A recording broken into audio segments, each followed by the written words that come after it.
All right, guys, so today we're going to be covering just some literature basics. So the first thing we're going to be covering is elements of literature. I would encourage you to write these down in your notebook somewhere or to type them on a Google Doc where you're keeping your notes. So the first term that you need to know is theme. So theme is what the author is trying to teach you about a certain topic. So for example, in the movie Finding Nemo, a theme would be perseverance. So theme is a lesson about life or a life topic that could be applied to more than just that story. So you wouldn't want to use like a central idea like a fish gets lost and his dad has to go find him. It has to be a topic about life that can be applied to other situations. So that is theme. The next term you need to know is protagonist. So the protagonist is the central figure or character in a work of literature. We also think about the protagonist as our hero. So for example, in Finding Nemo, the protagonist is Nemo. Marlin is also kind of a protagonist, so they both kind of share that role. The next term you need to know is genre. Genre is a category of literature. So like we have the fiction genre, the nonfiction genre, poetry drama genre, and then play or drama. The next term you need to know is point of view. This should be review. So there are three different types of point of view you can have in a story.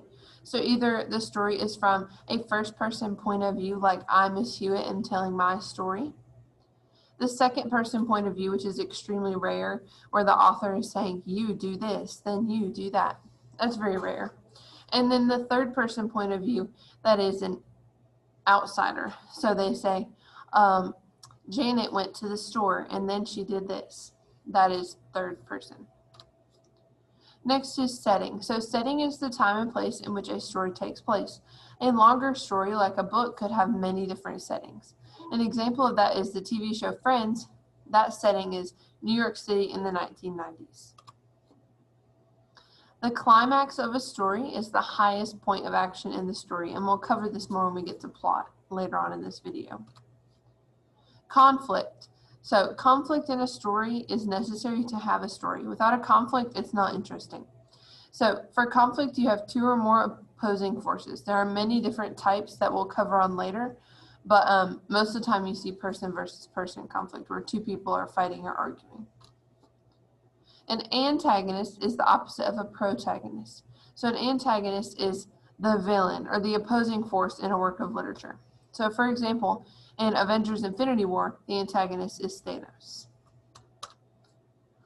Prose is any writing that is not poetry. So books, plays, nonfiction. Anything that's not poetry is prose.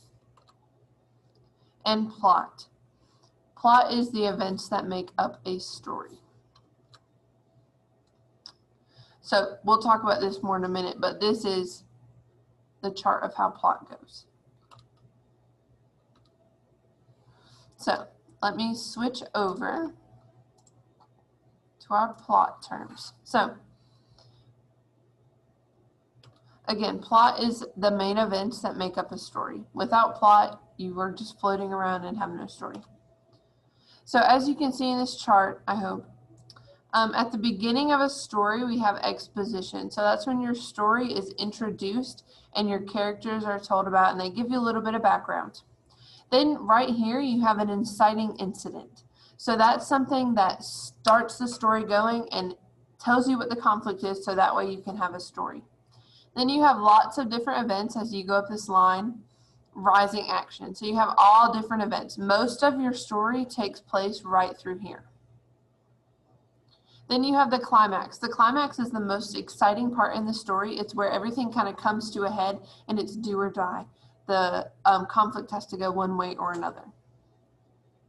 Then you have your falling action. Your loose ends are tied up and everyone gets their happily ever after in the resolution. So that's kind of how most stories go. Now you might have some twists and turns in there, but this plot chart is pretty much followed. So again, exposition, stories introduced, characters and conflict are introduced and explained. Conflict is the main issue in the story. Rising action is all the events that lead to the climax. Climax is the high point and the turning point. It's really close to the end of the story.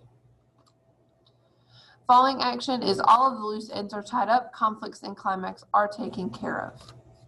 And in the resolution, the story comes to a reasonable ending. So that is plot, and that is the basics of literature. So you should have an assignment to complete now. Thanks for watching.